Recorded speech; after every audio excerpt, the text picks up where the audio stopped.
ওরা কি খাইতেছে আম্মু? লেমন গ্রাস। লেমন গ্রাস না, লেমন গ্রাস না, এটা হচ্ছে নেপিয়ার ঘাস, এটা একটা ঘাস, বুঝতে পারছো? লেমন গ্রাস। এটা লেমন গ্রাস না, লেমন গ্রাস না, যাই হোক।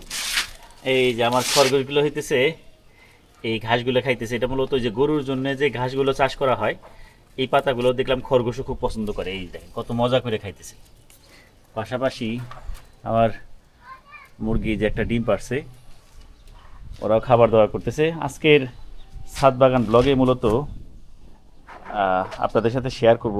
আজকে সকালবেলা হইতেছে মুসলিম নার্সারিতে গেছিলাম কাজল ভাইয়ের, সেখান থেকে এই যে একটা লেবু গাছ নিয়ে আসলাম। এটা হলো সিডলেস এলাচি লেবু। এটা আরও একটা চারা আমার কাছে যদিও আছে, এই যে আপনাদেরকে একটু দেখাই যে এইখানটাতে 12 ইঞ্চির টবে আছে। এই যে লেবু কিন্তু প্রায় খাওয়া হইতেছে। এই যে এটা লেবুটা এত ভালো, মানে প্রচুর রস হয়। এই যে আবার কিন্তু দেখেন লেবু ধরতেছে, এই যে লেবু ধরছে, আবার এই পাশে কিন্তু এই যে ফুল আসতেছে। তো এটা 12 ইঞ্চির একটা টবে আমি রাখছি। তো এইটা আমি এই যে আরেকটা নিয়ে আসলাম। এইটাও মূলত আমি যেহেতু আজকে আনছি, ছাদ বাগানে সবসময় মনে রাখতে হবে যে নার্সারি থেকে কোনো গাছ আনলে সাথে সাথে রোপণ না করে এটা কিছুদিন রেখে দিতে হয়। তো আমি নার্সারি থেকে আনার পর এটা ছাদের পরিবেশে কয়েকদিন রেখে দিব এইভাবে, তারপরে 12 ইঞ্চির একটা টবে এটা রোপণ করে দিব। তারপরে হচ্ছে এখানে আমার বউ হইতেছে তার বাপের বাড়ি থেকে কতগুলা পেঁপে গাছে চারা নিয়ে আসছে। তো ভাবছিলাম এইখান থেকে দুই একটা চারা আমি আর কি এখানে রেখে দেবো। বাকিগুলো হচ্ছে আমার যারা ব্লগ রেগুলার দেখেন, যে আমার খালাতো বোন আছে তার যে বাড়ি আছে সেইখানে দিয়ে দিব। আর দুইটা হলো আমি রেখে দিব রোপণ করার জন্য। দেখে দেখাই, এই দেখেন কাজল ভাইয়ের কাছ থেকে মুসলিম নার্সারির আমি এই যে লতিরাজ কচু গাছের চারা নিয়ে আসলাম দুইটা। এই যে মোথা নিয়ে আসছি আর ডাটাগুলো রেখে দিছি খাওয়ার জন্য। আর এই যে একটা রঙের বালতি নিয়ে আসলাম 40 লিটারের বড় বালতি। আসলে ভাই এগুলো তার নিজের নার্সারির জন্য আনছিল, আমি ওইখান থেকে একমাত্র মানে সম্পর্কের খাতিরে একটা নিয়ে আসছি যে ভাই আমার একটা লাগবে। আর এই লতিরাজ কচুগুলো হইতেছে আমার যেখানে জিও ব্যাগের যে শেড আছে, এই যে গোল যে রাউন্ড শেড, যেখানে বেগুন গাছগুলো নষ্ট হয়ে গেছে, কারণ এখানে টমেটো গাছ ছিল, যারা রেগুলার ব্লগে দেখেন তারা জানেন। তো এই ছায়াতে গাছগুলো নষ্ট হয়ে গেছে। তো এই জন্য বেগুন গাছ এখান থেকে একটা হয়তো তুলে ফেলবো, এরপর সেখানে আমি এই লতিরাজ কচু লাগাই দিব আর কি। তো এইখানে অথবা এখানে যে কোনো একটাতে লাগাবো। আর গতকালকে হচ্ছে এখানে দুইটা ধুন্দুল গাছের চারা রোপণ করছি, মাশাল্লাহ। আর ছাদ বাগানের বর্তমান পরিস্থিতি হচ্ছে এই, তবে কষ্ট লাগে যে এত বেশি আম ধরছিল, কিন্তু শিল পড়ার কারণে আর আসলে রিজিকে নাই, বেশিরভাগ আমি কিন্তু ঝরে পড়ে গেছে। এই যে এখানে কিং চাকা পাতাম অল্প কিছু টিকে গেছে, দেখা যাক, প্রতিদিনই কিছু না কিছু পড়ে। আলহামদুলিল্লাহ 2026 সালের কিং চাকা পাতাম দেখেন সাইজ এখনই কীরকম সাইজ হয়ে যেতেছে।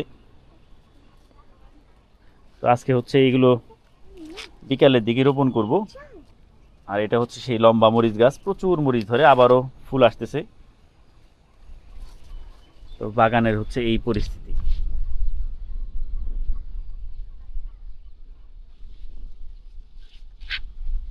এই যে দেখেন বাবা, এটা কি? কোনটা, এগুলো ঘাস। বাগানে এত পরিমাণ ঘাস হয়েছে, আসলে কি বলবো, একা একা আসলে কাজ করা খুব কঠিন হয়ে যায়। এই ঘাসগুলো হইতেছে আমি কয়েকবার লোক নিয়ে উঠানোর পরও কিভাবে যেন নিচ থেকে আবার শিকড় দিয়ে হয়ে যায়। তো আবারও কাটাকাটি করবো আর কি বাবা, ভাবতেছি। এ বাবা, হ্যাঁ আম্মু বলো। এই খরগোশ গাছ খায় না এটা? এই ঘাসও খায়, কিন্তু খরগোশ আসলে এই ঘাসটা খুব একটা পছন্দ করে না। কে? এটা একটু ধার বেশি, তো এই দেখো না ধারালো, অনেক ধার। এই কারণে। এই যে এইখানে ড্রাগন গাছ উঠতেছে আমার শেডে। আর এই যে আঙ্গুর গাছ দেখাই আপনাদেরকে, মাশাল্লাহ। এই যে আঙ্গুরগুলোর একটু আদর করে দিই। এই যে এখানে আছে, আদর করো। এই যে জায়গায় জায়গায় লুকিয়ে আছে। এখানে ফেরোমন ফাঁদের মধ্যে দেখেন কত পোকা। এগুলো কিন্তু এই যে ফল ছিদ্র করে, মাছি পোকা। এই যে গাছে কিন্তু এত পরিমাণ আমার মানে এখন লাউ আছে, মানে বলে শেষ করা যাবে না, অনেকগুলো লাউ। কিন্তু দুঃখজনক হলেও সত্যি, একটাও পুরুষ ফুল না থাকার কারণে। আর ছাদে তো দেখা গেছে যে নিচের পরিবেশে না ছাদে আছে, এই কারণে এখানে অতটা পরাগায়ন হইতেছে না দেখে ম্যাক্সিমাম লাউ গাছই কিন্তু লাউ নষ্ট হয়ে যেতেছে, লাউ টিকতেছে না। এই দেখেন কত লাউ, কিন্তু একটাও কিন্তু পুরুষ ফুল নাই, সব লেডিস। এবং লেডিস সব থাকাতে যেটা হয়েছে যে একটাও টিকতেছে না। আর যে লতিরাজ কচুর কথা বললাম, আমার যে শেড আছে দেখায় আপনাদেরকে, ওই যে ওখানে রোপণ করে দিলাম আর কি। এই যে দেখ, এই যে দুইটা রোপণ করে দিছি। আর একটা হচ্ছে আমরা দুধ কচু নামে চিনি, আপনাদের এলাকায় কি বলে জানি না, ওই অনেক বড় বড়, যেটা ছাতা হিসাবে অনেক জায়গায় দেখি বৃষ্টির সময় ব্যবহার হয়, বড় বড় পাতা হয়, এই যেটা রোপণ করে দিছি। পাশাপাশি আমার এখানে G9 কলা গাছ ছিল, তো সেটার সাইড দিয়ে অনেক চারা বের হয়েছিল, সেগুলোর থেকে আবার এই যে এখানে একটা চারা করছি, দেখেন কত বড় চারা হয়েছে ওইখানে একটা।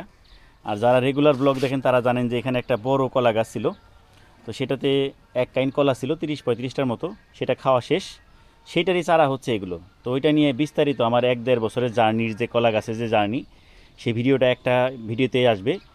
আশা করতেছি ওটা খুবই ইন্টারেস্টিং একটা ভিডিও হবে, আপনারা মিস করবেন না। আমাদের এই হারুন ব্লগ বিডি চ্যানেলটা সাবস্ক্রাইব করে রাখবেন, দেখবেন যে কীভাবে আমি একটা ছোটো কলা গাছকে বছরের পর বছর লালন পালন করে সেখান থেকে ফলন পাইলাম এবং খাইলাম, সব কিছু ওই ভিডিওতে থাকবে। আরে ধরো তো যাই হোক, ছাদ বাগান থাকলে দেখা গেছে যে আপনার ভালো একটা সময় কাটে, মনটা ফ্রেশ থাকে। তো আজকের ব্লগটা এখানেই শেষ করতেছি। ভিডিওটা কেমন লাগলো অবশ্যই কমেন্ট করে জানাতে পারেন। আল্লাহ হাফেজ।